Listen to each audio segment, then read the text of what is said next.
Hi folks, welcome into a special edition of American Tales by Tuck. I'm your host, Anthony Tucker, and today I will be your guide as we navigate a critical conversation with an organization that I'm sure, if you don't already know them, you're going to fall in love with them by the end of our conversation today. Puzzle Pieces of Oklahoma provides critical funding for the educators in classrooms across Northeast Oklahoma that provide care plans and curriculum for the needs of our young men and young women on the autism spectrum, verbal and nonverbal. Puzzle Pieces of Oklahoma recently went through a rebranding and renaming so that they could expand their reach and their impact, so they're not just impacting autism and Down syndrome special needs specific schools, but also reaching out to those educators in public education who have students on the spectrum and need support. I met with President of Puzzle Pieces of Oklahoma, Robby Gearhart, at the No Water Country Club. Now, the No Water Country Club will host the organization's annual charity benefit, a golf tournament, April 24th. Now, this is the golf course that you get to play twice to get it to 18 holes, or I like to say, so nice you get to play it twice there in Ironman country. So let's hop into the conversation with Robby Gearhart of Puzzle Pieces of Oklahoma. So glad to have you on the show today. Thanks for joining us. Thanks for having me. Yeah, I appreciate it. Kind of talk to us about Puzzle Pieces of Oklahoma, its history, and kind of like what the purpose of the organization is. So about 10 years ago, Janet Moreland, she wanted to start a charity event, and it was called the Logan Cochran Annual Charity Event. And that was for a kid named Logan, that autistic and had some medical needs. Mm-hmm. And so that's how it all kicked off. She started that. Janet has a huge heart. So she started that, and that was way before I got involved. Mm-hmm. So through the years, it's they built it up, and they have we will have charity auctions. We auction items off, but we also have golf tournaments, and a couple times a year we'll have an event, and we raise money. We're 100% nonprofit, and all of our money that we make, it all goes to charity. Like, it'll go to kids to benefit kids with autism. Mm-hmm. There's a school in Bartlesville, Path to Independence. My daughter goes there. I have a daughter that has Down syndrome, and she's also nonverbal autistic. So that's why I've got involved. Janet asked me to get involved, and it's kind of just a growing thing. You know, it just kind of grows and evolves and just kind of gets better and better. So that's where we're at now, and I've been involved a couple of years now, and I'm actually president. And we went from Logan Cochran charity, and we moved it, so it's going to be the Puzzle Pieces of Oklahoma. And instead of just benefiting one school, we're going to try to spread our money out amongst several organizations and schools throughout the state of Oklahoma. That's awesome to kind of expand your impact and reach with so many special souls. Yes. It's something near and dear to my heart. That's why it was an easy call when Janet reached out to me. Janet was a friend of my late father who passed away last year, and she did so much for us during that time, like we talked about before we went live, and she has a huge heart, like you said. Very special person. So shout out to Janet. We love you and appreciate everything that you do. When you think about autism and how it impacts all of us, it's almost like when we were younger, and we can say this because you and I are older than Kinsey behind the camera, but it was like the impact of cancer, right? When cancer awareness really got going. Yes. And that's kind of, I think, where we're at in raising awareness about autism, because, it's a 1 degree separation for me, and kind of same thing for you. And so we see it on a day-to-day basis, but not everybody else knows what it takes to kind of develop, when you talk about PTI, Path to Independence in Bartlesville, to kind of empower kids who have different needs. Yes, they help a ton. My daughter, she went to public school here in Nowata, and we just didn't feel, I'm not saying anything bad about the school, but we just didn't feel like it was helping her, and she wasn't getting anywhere. And so we decided to we checked around for private schools, and we found Path to Independence. And she didn't even like going to school at all. And it's just really tough for kids with autism, especially nonverbal. But as soon as we put her in that school, oh my gosh, everything turns around. She's so happy every day, loves her teachers, loves all her friends, learning. It's just a whole new world. How does kind of your life change in taking care of a kid with autism at home? So I didn't have a whole lot of experience. I had an uncle that was special needs, but on a very limited scale. But I didn't really have any experience. I didn't even know anything. But when Callie was born and she was Downs, my mom was a nurse, so she knew all about that, and she assured me everything's gonna be fine. Yeah. And of course, I'm scared, and she had some medical issues. Well, later on, when we found out she was autistic, we've already been through all the hurdles and the medical stuff, so this is just another learning thing for us. It wasn't a huge thing. We just needed to get the information and get her where she needed to be. You know? So and once we did that, everything's been great. What is it like? And we think about Janet, right? But also the teachers at like PTI and other public schools. What is it like when you find somebody that really makes that great connection with your kid that needs a little bit extra loving? It's just a sense of relief, I think, because that's the way I felt. It's like, okay, I can trust these people with my child. Yeah. I know my child loves them, especially if your child's nonverbal autistic, they can't tell you. So you're having to rely on body language, and you're having to read your child constantly. I get comments all the time like, they're like, you already always know what your daughter needs. Well, when you live with a child and that's nonverbal, you pick up on it. Yeah. But when you have the assurance from somebody that has experience, and you know that your child is comfortable with them and they're learning, it's really relaxing feeling. Yeah. So and you know where you need to be, and you know that you're helping your child as much as possible. Because parenting's hard. It definitely can be. Yeah. As two dads here, I've got two little girls, both under the age of 4. It can be tough. And when you trust anybody with your kids, regardless of the verbal, nonverbal, whatever is going on, it's like you've got to really have that heart to heart. Like, I know they're doing the best for my kid every day. Definitely. And that's always, as a father, I think it's always in the back of our heads, you know. Who we can trust, who we can't trust, and it's just always there. That's never going to leave. Yeah. So, but then when you add, some autism and nonverbal on top of that, it kind of compounds and makes it even more. Yeah. So, I definitely like my kids. They go to Tri-County Tech for daycare, and Jolene Bryant, she's the director over there. Okay. And Jolene, I've known since I was, probably 14, 13 years old. And so, like, I don't worry as much. Right. And my mom had worked there before she finished her college degree. And so, like, I kind of get it. And so, like, I think it's different for my wife. She didn't have siblings. Like, I had siblings to go through all that. And it's a little bit easier, I think, when you have that experience going into it. Oh, for sure. Definitely. But so talk to me about what some of the dollars have gone to impact those kids that have been recipients.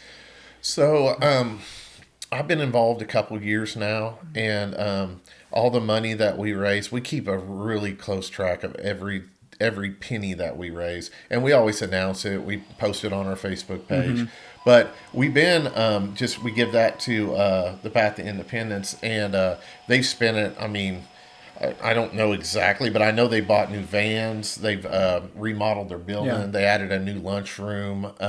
So all that money helps with all that. And I think it's a whole community deal. There's a few other charities that also benefit that school. Yeah. So, but that school, you can see it's growing, it's expanding. They're doing better and better, buying new things, building, remodeling. So. Yeah. There's been a lot of infrastructure improvement, to your point, Robby, which has been nice, because when I was a kid, it was the old Will Rogers Elementary School. Yes. I lived over there on Fleetwood for a little bit, and it was vacant for a long, long time. I remember that. Barnesville Public Schools for a little bit made it pre-K to third grade for a little bit, maybe 2-3 year window, and then they transitioned out. Right. And it's been a great space for PTI. But no, I'm excited about their continued growth. Anytime you get a new lunchroom, because that other one, it'd been around for a while. Oh, I know it. I also work for Phillips Petroleum, and Phillips is always great on matching donations and matching my community service time, and they get involved and help with a lot of our stuff too. So we're very appreciative of them too. Yeah. So, what do you hope by expanding and changing your name and expanding your reach? Are there other organizations or individuals that you're hoping that the dollars raised here in 2026 will go to? So Janet and I was talking with the rest of our committee, and there's some smaller schools in some local communities that focus on special needs children, and I think they don't get the benefit, the charity dollars, or the funding that some of these other schools get, and we would like to help them. I think these some of these smaller organizations could really benefit from a little bit more money, and make some improvements. So we just kind of want to branch out a little bit and do a little here and a little there wherever we can. Yeah. So. And that'll be great because, to your point, when you get really rural or spread out, it's kind of harder for parents to take their kids to a central location like a PTI in Bartlesville. And so they got to stay local. And the school, doing the best that they can, just don't have all the resources to adapt the curriculum and learning environment to meet the needs of those kids. Exactly. And it's just a positive thing, and we want to do good for these children that need help, and also for the adults that make it happen, the teachers that go through and get professional degrees, and they're experts on children with autism and special needs, and we want to all make it work. We want to make it a good thing, and we don't want it to be a struggle for them. Yeah, and I really think there's professional development out there for just teachers that are in that periphery of that support for those kids, and having like a central location from an organization like yourself or another partner organization to say like, okay, here's how you can be a positive impact, right? They might not be in your classroom, but they're interacting with your kids, because especially when you're in a smaller school and you're maybe a one hallway school. Yes. There ain't dodging nobody. And it's the same thing for the teachers and the administration, right? You've got to get along with each other. So I think that's something that would be beneficial, I think, in smaller schools. So let's kind of talk about your goals for 2026. What are your fundraising goals for your organization this year? So we have several sponsors that they're always behind us. We'll talk about them a little first. Cochran Truck Stop. Yeah, it's amazing food. And Jeremy Barnes, he always gives us donations. He supports us 100%. We have the Backroads Bar. They're behind us now, supporting our golf tournament and stuff. Lisa Harrington, she's awesome. We have Simple Simons. One of our committee members has Simple Simons there in Bartlesville. Skyway Honda is a huge deal. They got on board with us. That's awesome. And they're helping with advertisement and stuff like that. Our goals, we normally don't have like a dollar figure goal. We always just try to do what we can and raise as much as possible. The more the better. But really the numbers, not really our goal. We just want to do as good as we can, and we also want to have a good time when we throw these events. We want people to come out and have fun, and enjoy themselves. Yeah. So hopefully, if I had to put a dollar figure out there, I would like to be, around $80,000 to $100,000 this year. I don't know if we'll reach that or not. We could probably get close. We'll see. Yeah. It all depends on the support we get from the community, people coming out and supporting us. So. And what better opportunity there is when it comes to supporting Puzzle Pieces of Oklahoma than April 24th, coming out here to the No Water Country Club for the charity event. There's plenty of opportunities. I'm thinking of the picture that Janet, speaking of our friend Janet, texts me with the different sponsorship opportunities. But that's a great day. There's 2 different shotguns where you can start off, I think, 8 o'clock and then 12 o'clock, teams of 4. There's plenty of opportunities to sponsor a tee box on a specific hole, or have sponsorship here at the clubhouse for the country club. Yes, and we have a Facebook page, it's still the Logan Cochran annual charity event, and we're going under some changes right now. But we can be contacted on there, or people have ways to contact me or Janet. The golf tournament's going to be a great deal. We're going to have live music here. A very good friend of mine, Garrett Brown, his band's going to be out here. So later in the afternoon, when that's wrapping up, we'll have live music and everything.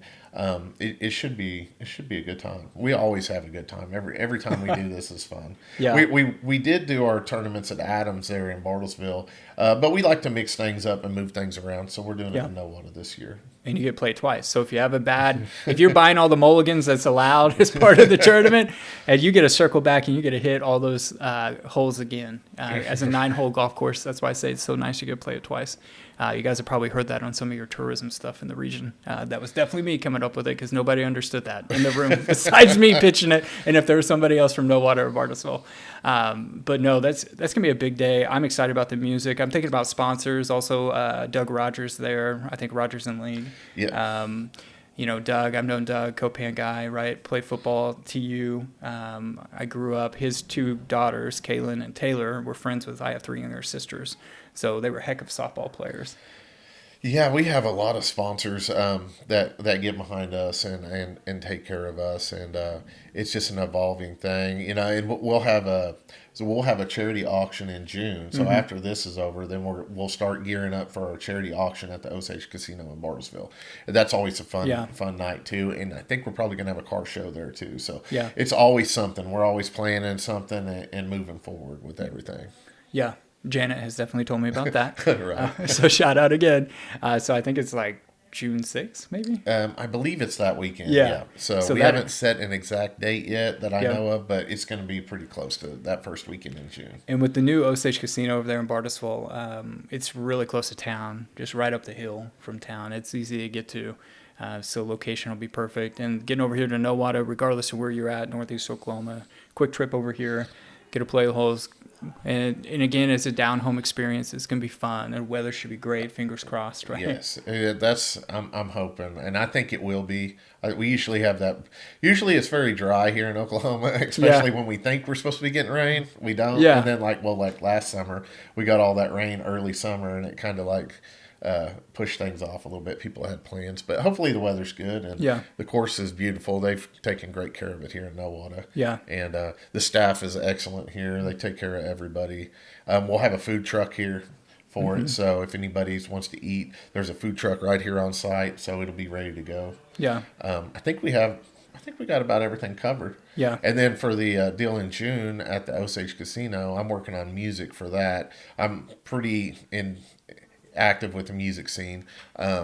So I'm trying to get some bands booked for that. Yeah. So that's to be announced. We'll see how that And there'll be goes. two great events, right? You'll have one in Bartlesville, one over here in Nowata. Yeah. Kind of different. I mean, I always think of the car show in downtown Dewey. It's always a good thing. Take the kids and walk around. It'd be the same thing out there. They've got it. If that all happens, it's a great parking lot, big space Yes. at the Osage Casino. But yeah, I'm definitely going to be buying a lot of mulligans when it comes. I have not played golf since I only had one kid, and my second kid's about to be 2. So if that tells you anything. So yeah, Grandpa gave me some clubs, really nice clubs, but I have not had any time to play with them. So don't judge me, Grandpa. Because you know how it is. You just get busy, and it's just, yeah. And kind of like this space, you come here, sometimes, like the weather today, we would have loved to be outside and shot the show outside, or maybe on a tee box, or, right off a green. But don't let the sun fool you in the cloudless sky. Like, Yeah. it is bitterly cold today. What do you say to the parents out there that need help, that feel overwhelmed, trying to figure out maybe a nonverbal situation? What would be your advice to those folks that are out there watching? So I think if you get in contact with the right school and the right therapist and the right people, they will ease your feelings on that, and they'll answer a lot of questions even without verbally answering those questions. Because if you watch the way they interact with your child, you pick up on that learning really fast, and your child will be more at ease. They're calmer, they're quieter. They're not so frustrated because they can't get the words out. Yeah. They have people that's working with them on the daily basis. I think it's just you need to. What we did, you just had to kind of keep looking and find the right place and the right niche. And once you get your child involved with the right people, it makes a huge difference. It's a life-changing thing. Yeah. So. And it's awesome whenever you're able to, see people mirror the behavior skills and kind of the learning activities, right? To meet that moment and for the child. Yes. And then you're like, oh, it's like an aha moment. You're like, oh, I see. And when you see your child, the biggest things for me is like when I go drop my daughter off at school in the morning at PTI where I pick her up, and she's running and she's giggling and she's laughing and she's just playing and hand fighting, just with the teachers and stuff. Just that she is so happy, genuinely happy, and she's in a good spot. And when children are in a good spot and they're happy, they learn better. Yeah. Everything flows so much better, and they know how to work with children. Where sometimes in a public school. There's a lot of pressure on public teachers, and some of them may not have a specialty degree to work with children like this, where everybody at PTI does. They all have a specialty degree, and they all know how to work with these children. And they put on a great example of it. Yeah, it's a really inclusive environment for Very, sure. very much. And it is tough in public school, especially you think about a large school, and maybe that child has a para that stays with them. But again, like we were talking about earlier, like you're inevitably going to mix into the bigger group, and sometimes it's a jungle within a large school of how things are going to go. Yes. And it's just hard to adapt and make sure that a child that might become extremely overwhelmed by loudness or sounds or lights, things like that, it's going to be hard to avoid that situation within a large school. Correct. And at PTI, they teach more than just like your average, curriculum and stuff like that. Yeah. They teach life skills, and these kids a lot of them need to know the life skills, just simple things around the house and picking up and cleaning, just doing things, because later on in life they're going to need those. Yeah. And they can also, my daughter, she's 18 now, and she still goes there, and she can go till she's 22. Wow. And she loves it, and we plan on letting her go until she's 22. Yeah. And then we'll go from there, And those life skills, like you were talking about, will empower her for that next phase. And they will lean harder, after the regular, she turns 18 senior year. Yeah. Then they start leaning really hard on the life skills if they go after that till 22. And so that's a big thing. And they also get to start, instead of being so much more of a student, they get to help out a little bit more. And that gives them, a little more, I don't know what you'd say. They're a little more secure in a way to do things and to help other people. They get to mirror those learned skills and behavior Yes. that they got from their teacher, and now they feel like a teacher's assistant. Exactly. So that's pretty special. And they have some responsibility, right? They're a figure within the classroom. that's a big thing, is having those children having responsibility. I think some people try to pull the responsibility back away from them, but they really do need that. Yeah. So, and it's a learning thing. As a parent, you don't know everything as a parent, you're not a specialist or anything. You know how your child is, but just having that, to rely on them, they can push you in the right direction. Yeah, and that's what I think is so great about the Puzzle Pieces of Oklahoma and your organization, is that by expanding your reach, you're going to be impacting these kids, like you said, that are within schools that are not as great as a PTI, right? Oh, yeah. With that model. And there's so many things like we've talked about that maybe it's you start becoming a thought leader as an organization, helping provide professional development for those educators who maybe don't have that background and the special needs. Yes. And then helping parents. I mean, there's so many things that you guys can do, and I think you're just at the beginning, even though, we're looking at, a decade? Oh, yeah. Yeah. Yeah, Janet really, she took on, and she did this all by her. Well, she had help, but she started this by herself. Yeah. And she's had a lot. There's a lot to do when you're a volunteer and a committee member. It's a lot to put together. Yeah. It's a group effort for sure. Yeah. And like I said, your identity kind of changes a little bit over time, but it always takes people making that investment, regardless if it's writing a check or giving a couple $100 or $10,000 handshake to the organization. Sometimes it's just time and energy, helping out with, making sure things like this happen, which is huge. I've been there. I'm still there with some, and it's a lift. But then at the end of the day, when you get to it and you see the reward of the people you impact with the dollars raised, it just changes everything. Yeah, we do. I mean, we have a lot of business, donation stuff. So when we do our charity auction, we'll auction off numerous different things. One thing I really like to auction off that does well is signed guitars. Yeah. So what we'll do is Janet or I or one of us will go buy a guitar, and I'll go to a concert somewhere, and we'll have it signed. I have one right now that's signed by a whole bunch of people. Bo Phillips Band, Josh Weathers. I got to meet him, and he signed it. Emily Hollingshed. There's Jason Boland. He signed it. Stuff like that. We try to, and the musicians are really good too. They help us a lot because if they know what it's for, they have no problem signing anything for. Some of them they'll give us one of their guitars, donate it, and that really helps a lot too. So we try to bring things that we know is going to do well, and the public, is going to work really well with the public. So well, what a great organization. And if you didn't already know about Puzzle Pieces of Oklahoma, we hope that you do now, and we'll help support the organization as they expand their reach and hopefully impact kids and families and schools with kids of autism out there across Northeast Oklahoma. April 24th, we'll be here at the No Water Country Club. Come join us, connect with the Facebook page. and they'll get that all updated with a new name, but you can still find it as the Benefit for Logan Cochran on Facebook, and feel free to reach out. So there's always a way that you can make a positive impact for organizations, and it takes real selfless momentum to get this thing going, to expand that reach. And I'm so excited. And Robby, thanks for having us over today, and we're excited to be back in April. Yeah, I appreciate it 100%. We do, Janet, all of us do. It's a good thing. So for Robby, I'm Anthony Tucker, and we hope to see you out April 24th over here in Ironman Country at the No Matter Country Club for the annual charity event, golf tournament for Puzzle Pieces of Oklahoma. We'll see you then.